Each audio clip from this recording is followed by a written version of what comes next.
أبح أخويا، أبح اللي بورينا قصص رومانسية رهيبة. طب حرامي وعارفينها، انما كمان بلطجي على مين يا ابح؟ ما حضرتك مش محتاجة تقفل بقى، أنت قفلت الباب أنت جايبها منين دي يالا ولا في إيه؟ أنت مش جايب أنت لا فاني في إيه؟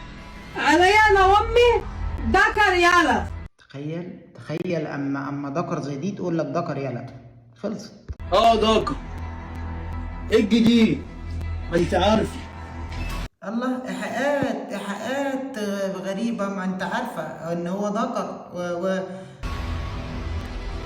عليا الحرام من ديني ما حد هيلمسك غيري. خد، ما حدش هيبص أصلا، يعني أنت خدها يا باشا، خدها ما تطلعش في ده التاني، وخدها بص اختفي من العالم التاني. أنتوا جايين من أي كوكب؟ وايمانات لا لحظة، عيدي دي تاني كده. هي سنين طين. وايمانات على ايماناتك لا اتجوز، ولا اقول لك يغور الجواز على اللي عاوزه. في تناقض في القصة، في تناقض والله. يعني هتجوز مش هتجوز، يغور الجواز احلفوا له بالطلاق عشان يسلم. انت انا قاعده جنب امي هنا هعنس ولا اتجوزك يا ابح؟ والعنس عندكم عند سنك، ما انت كده مش معنسة، ده انت مفوتة. تقعدي جنب امك ولا تقعدي جنبي يا بنت؟ ايوه بقى اللحظة اللي احنا هتقول له جنبك يالا. لا جنبك بس اما تبقى الراجل اللي على كيفي. انت عاوزاه راجل ازاي بقى كيفك؟ المشكلة اللي زي دي كيفها غريب، ما نعرفش. ما انا كلها بالحلال سوا، بس انت اللي مش عاوز. عليا النعمة عايز، بس انت بس انوي.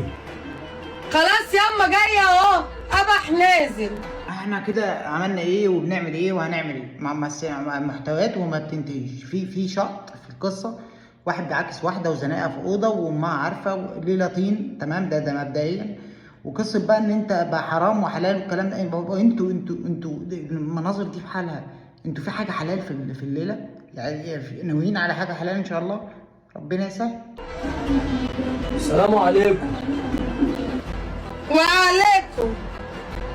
لا يا اخو، تعالى يلا انت. ايه السلام بيتقال في الاول قبل ليه يا ابح؟ ليه يا حاجه انت؟ ليه تعملوا كده؟ يعني ليه تعملوا فينا احنا كده؟ يعني بلاش اهاليكوا وبلاش انتوا وبلاش منطقتكوا.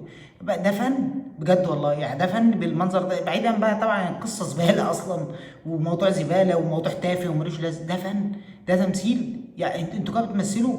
ده البت هتبقى بنت فاضل شويه وتبقى بلعه وضفدعه. في ايه كده؟ يعني اللي هو انتوا رايحين لحد فين؟